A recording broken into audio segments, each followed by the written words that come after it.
What's up guys, Nick here, and in this video I'm going to walk through and show you how you can utilize business reports to optimize your listings. Now, business reports are an amazing tool that we can use to track sessions and conversions for all of our listings. I want you to think about every single listing that you have as an individual web page. And like any web page, we're always tracking how many visits are we getting to the web page and how many people are actually converting into a purchase. Now, this information is really important because then you can troubleshoot and find out what your problem areas are. Now, throughout this module, I'm going to talk about ideal sessions or ideal conversion rates. Now, it's always going to vary depending on your category, but there's a general ballpark. And if you find that one is lagging, you can dissect and go into the business reports to allow you to see where you might be falling behind and where your listing might need improvement.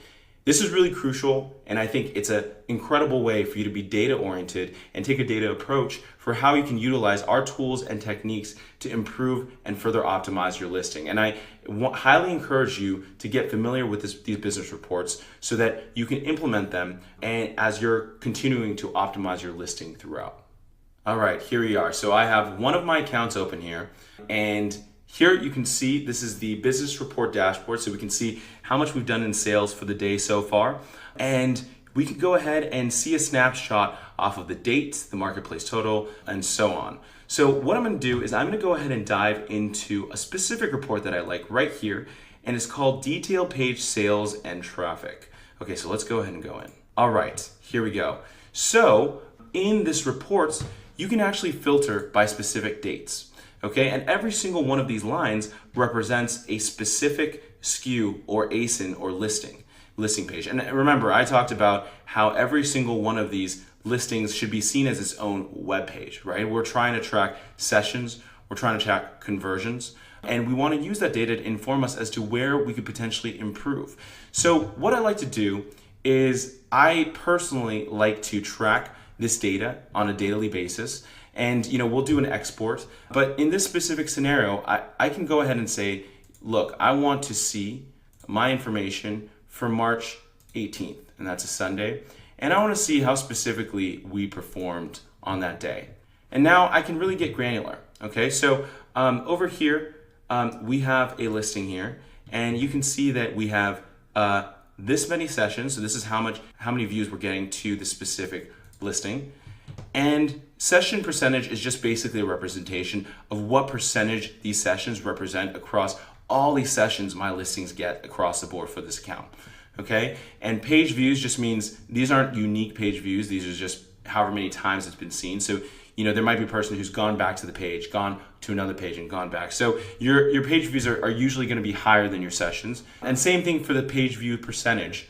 Page view percentage is just going to be the percentage this represents across all your SKUs. And buy box percentage. So this number basically indicates to you how often you win the buy box. Now this is typically only applicable if, let's say, you wholesale your product or you sell wholesale products.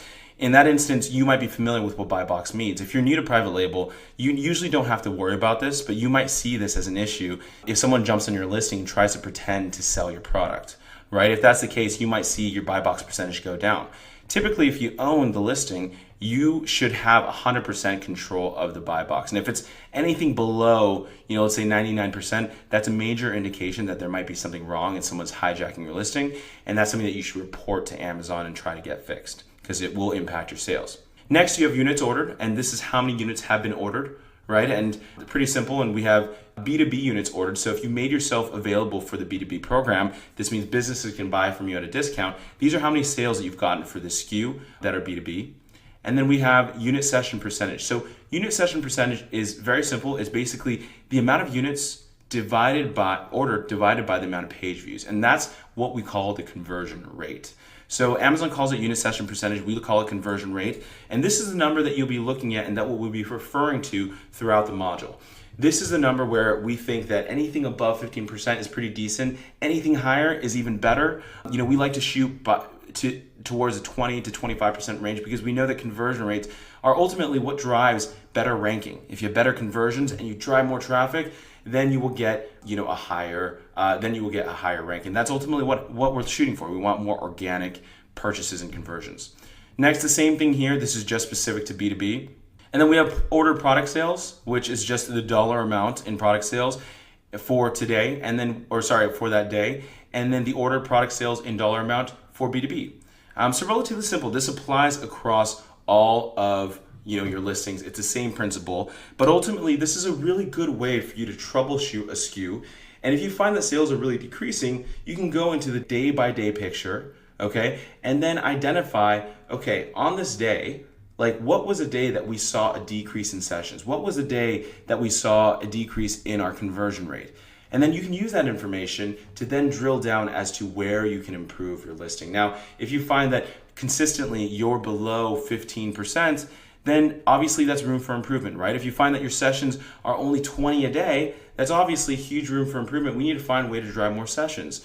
So again, that's why I like to that's why I've broken apart this module into driving traffic and into improving conversions, because those are ultimately the two levers that will impact your rank on Amazon. And if you can maximize those two levers, you will drive more conversions, more sales, and you will drive more rank. Hopefully that makes sense. Okay guys, I hope that walkthrough made sense to you. If you have any questions, feel free to leave them in the comments below or hit us up in the Facebook group. Otherwise, keep making moves and we'll see you in the rest of this video.